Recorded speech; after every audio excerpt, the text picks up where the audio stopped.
Provérbios 4, do verso 1 até o verso de número 5, a uma só voz.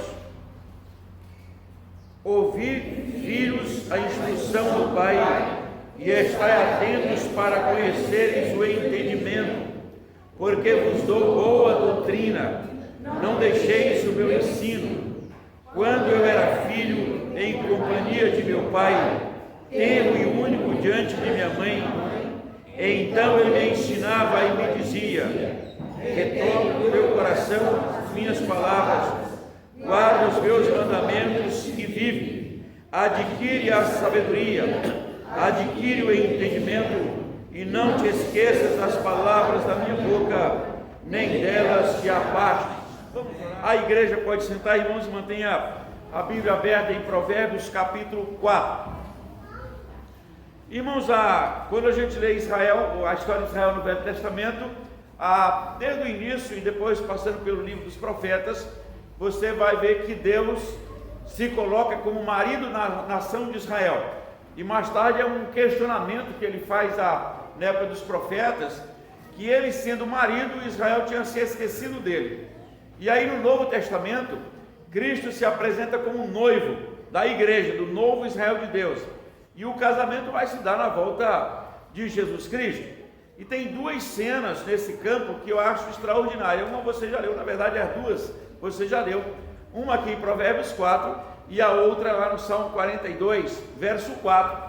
Quando o salmista diz assim: olha, eu me lembro de quando passava eu com a multidão de povo e os guiava em direção à casa do Senhor. É uma cena que pode ser que futuramente seja raro.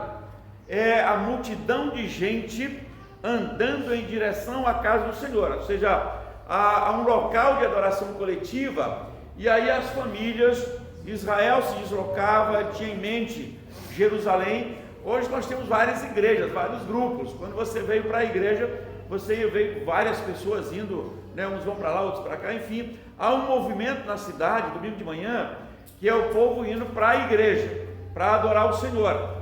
E é uma cena, como eu falei, que pode ser que mais tarde isso vá diminuindo, talvez até pelos próprios meios eletrônicos, as pessoas começam a ficar em casa, assistir culto só pela TV, pela internet, e aí vai dizer a mesma coisa, né? Então nós vamos ficando por aqui. Não é a mesma coisa, porque na igreja, nesse encontro, você abraça, você beija, às vezes você chora, você sai nervoso, mas serve para o crescimento. Então há necessidade do envolvimento e do coletivo. Então esta é a cena que o Salmo 42 diz que ele se alegrava e ele tinha saudade de quando ele guiava, né, mais gente, eles indo em direção à casa do Senhor. E o Salmo 122, que ele vai dizer: alegrei-me quando me disseram vamos à casa do Senhor. Nesse versículo há um cântico que os mais adultos se lembram. Lembram lá? O Profilho está sacudindo, mas não é tão velho assim não. É só os antigos.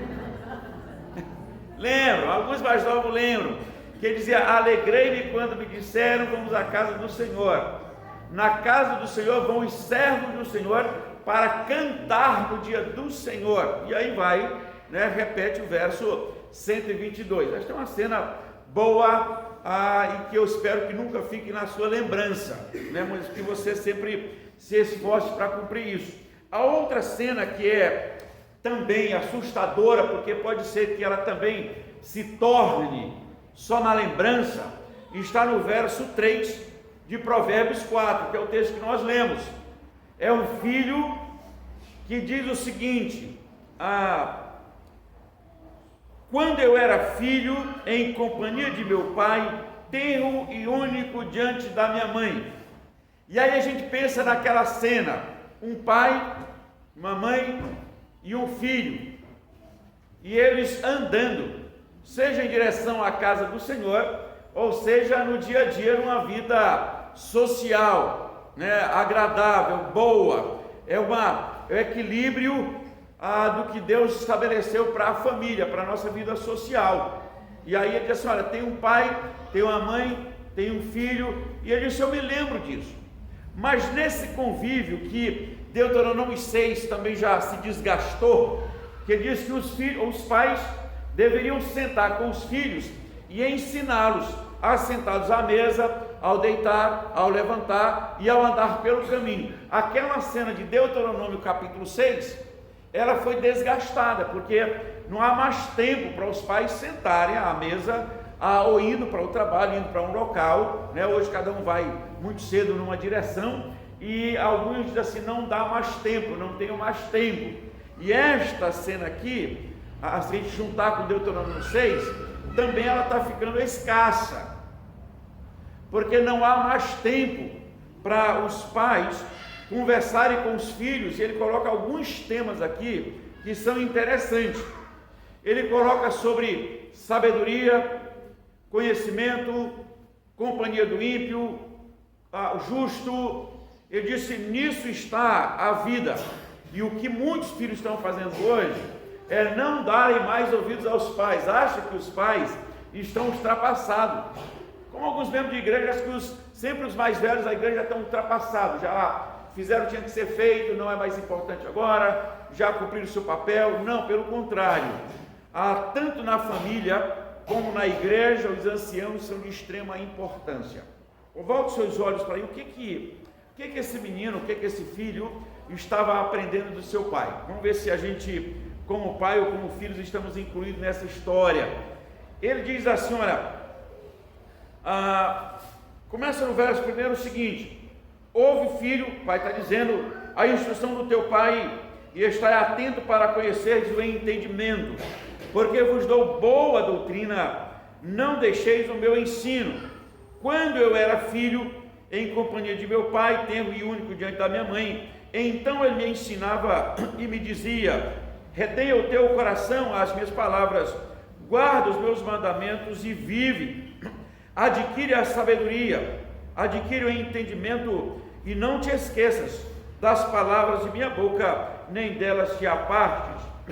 Não desampares a sabedoria, e ela te guardará. Ama, e ela te protegerá. O princípio da sabedoria é: adquire a sabedoria, sim, com tudo que possuis. Adquire o entendimento, estima-a, e ela te exaltará. Se a deixares, se a abraçares, ela te honrará. Dará à luz a cabeça, um diadema de graça e uma coroa de glória te entregará.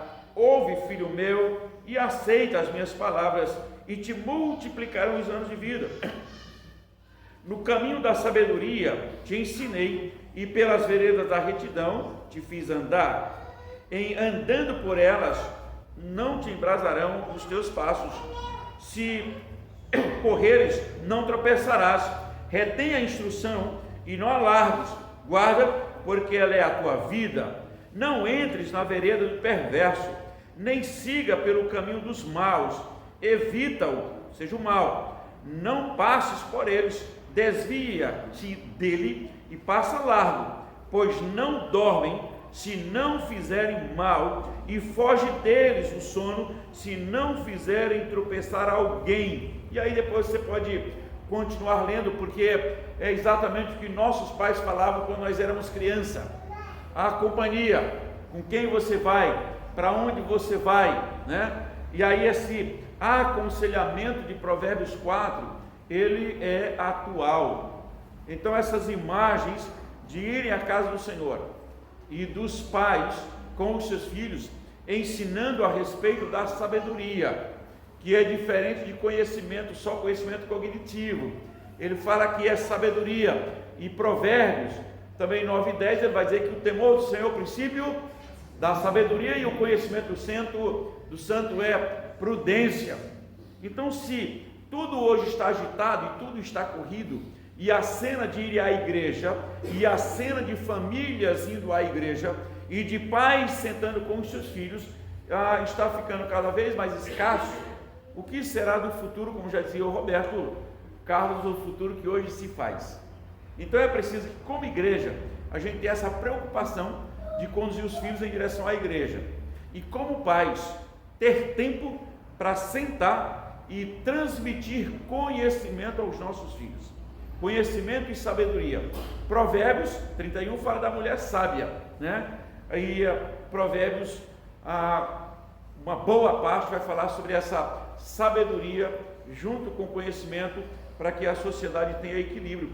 Ele fala a partir do verso de número 15, que o ímpio, ou o injusto, ou perverso, foge dele o sono se ele não fizer o mal. Ou seja, ele fica maquinando, e aí o pai aconselha o filho para não andar em sua companhia. Olha o que diz o verso de número 20: filho meu, atenta para as minhas palavras, aos meus ensinamentos, inclina os ouvidos, não os deixes apartar dos teus olhos, guarda-os nos mais íntimos do teu coração, porque são vida para quem acha e saúde para o seu corpo. Sobre tudo que se deve guardar, guarda o teu coração, porque dele procede as fontes da vida. Ele continua aconselhando. Ontem, quando o Profilo teve aí com os adolescentes, né, sobre namoro, como é que era o tema? Quem estava lá?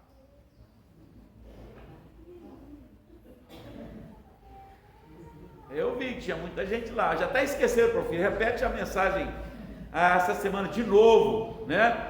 Mas o namoro conduzindo para os pais, Deus, bem-estar, né? Tem uns princípios. E hoje também são alguns princípios que vai se empurrando de qualquer jeito, acha que chega em algum lugar. Não chega. Os princípios bíblicos são estabelecidos para o bem espiritual, para o bem emocional, para o bem social. Vem aí o Dia dos Pais, que não é só domingo que vem, mas todos os dias, porque nós estamos todos os dias com as famílias, né? Pelo menos em tese, mas que os nossos filhos também tenham essa lembrança do verso 3 e também a lembrança do Salmo 42, verso 4, né? Que eles tenham lembrança disso quando partirmos, mas também que eles vivam isso no aqui e no agora, é para o bem deles e para o bem da nossa sociedade. Que Deus nos abençoe. Vamos orar ao Senhor. Pai Celeste, abençoa a tua igreja e nos edifique como família bendita do Senhor. Continue, ó Deus, falando ao nosso coração agora com as nossas aulas, para que cada classe, cada aluno seja edificado segundo o teu propósito. Fica, pois, conosco e nos abençoe em nome de Jesus. Amém. Quem quer começar as aulas? Mateus 1:23. Mateus 1:23. E eis que a virgem conceberá e dará à luz um filho, e ele será chamado pelo nome de Emanuel, que quer dizer Deus conosco. João 10:26. Mas vós não credes, porque não sois das minhas ovelhas. Batizado Jesus, saiu logo da água, e eis que se lhe abriram os céus, e viu o Espírito de Deus descendo como pomba vindo sobre ele. Vamos falar depois agora no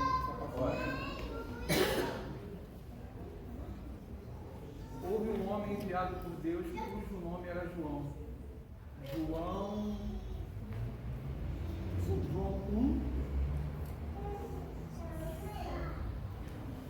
1:6. Mateus 3:17. E eis uma voz do céu que dizia: Eis o meu filho amado, em quem me comprazo. João 14:1. Não se turbe o vosso coração, credes em Deus e também em mim. Mateus 4:1. A seguir, foi Jesus levado pelo Espírito ao deserto para ser tentado pelo diabo. João 14:4. Vós sabeis o caminho para onde eu vou. Mateus 4:2. E após ter jejuado por 40 dias e 40 noites, teve fome. João 10, eu e o pai somos um. 10, 30. João 10, 30. Mateus 4, 7. E respondeu-lhe Jesus: também está escrito: não tentarás o Senhor teu Deus. João 14, 14. Se me pedires alguma coisa em meu nome, eu farei. Então, vamos fazer o seguinte: os dois ganharam.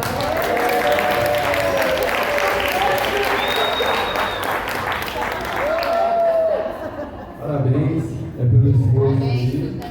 Só João Mateus. Só que eu vou ter um livro somente na semana que vem, tá? Eu tenho um livro agora e vou dar o outro na semana que vem. Tá bom? Então, como a mulher.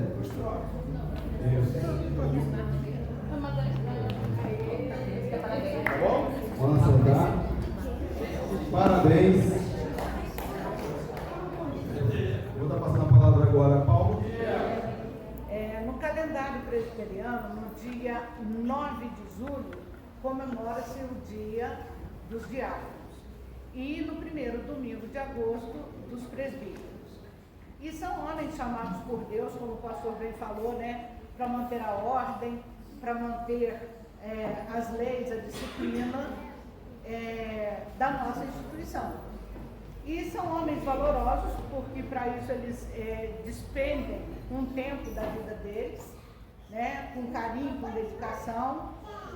E nós hoje, com muita alegria, no reconhecimento dessa tarefa, nós vamos homenageá-los.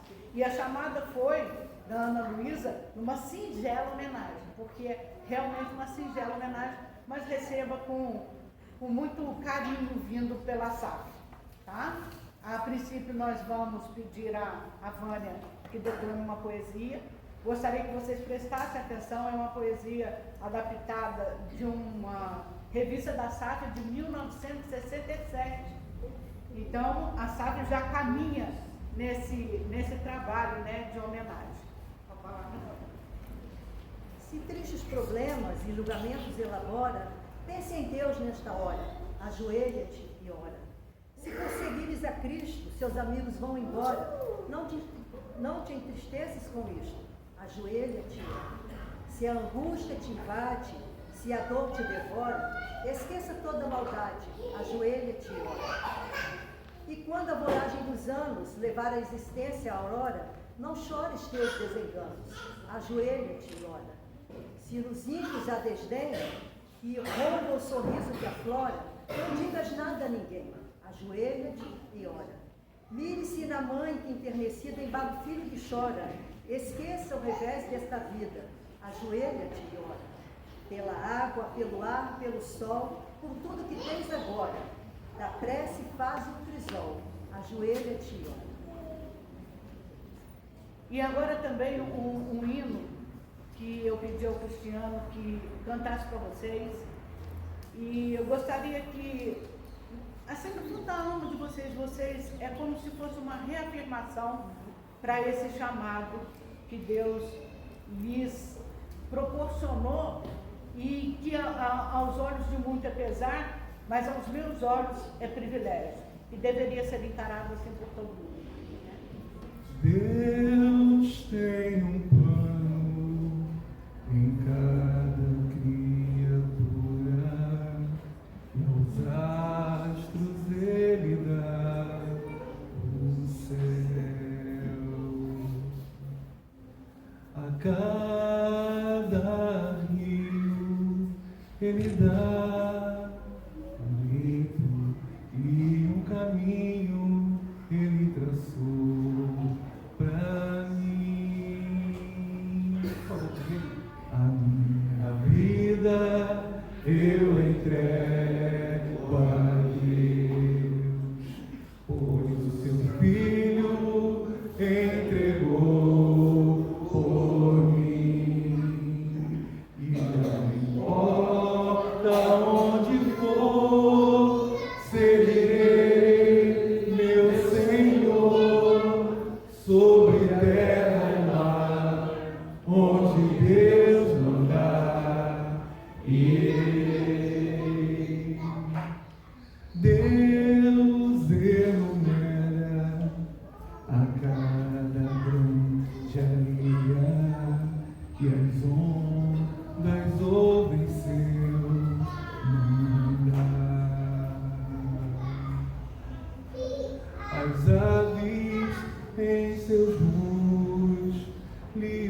Minha vida eu entrego a Deus, pois o seu Filho entregou por mim, e não importa onde for, seguirei meu Senhor sobre terra ou mar, onde Deus mandar, irei. E não importa onde for, seguirei meu Senhor sobre terra ou mar, onde Deus mandar, irei. Amém, meus irmãos. Eu vou pedir a Ana Luísa que venha aqui à frente, que ore por esses homens, pela vida deles. Ela é a nossa secretária de causas do PPD e vai orar pedindo a Deus que esteja com vocês sempre no controle para que não esmoreça, ao contrário disso, que se disponibilizem cada dia mais no serviço do Senhor.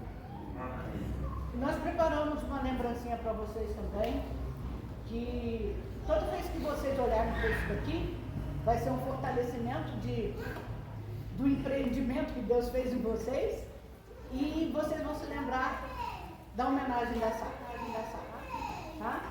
Eu pedi especialmente que vocês sentassem aqui justamente para essa entrega. Muitos não estão, ficará aqui na secretaria. Quem não veio pode buscar, pegar ali depois com o Marquinhos. A Ana vai entregar a cada um. Aí são só os presbíteros. Depois que não estão aqui. Não estão. Ela chama pelo nome, se levanta, ela entrega.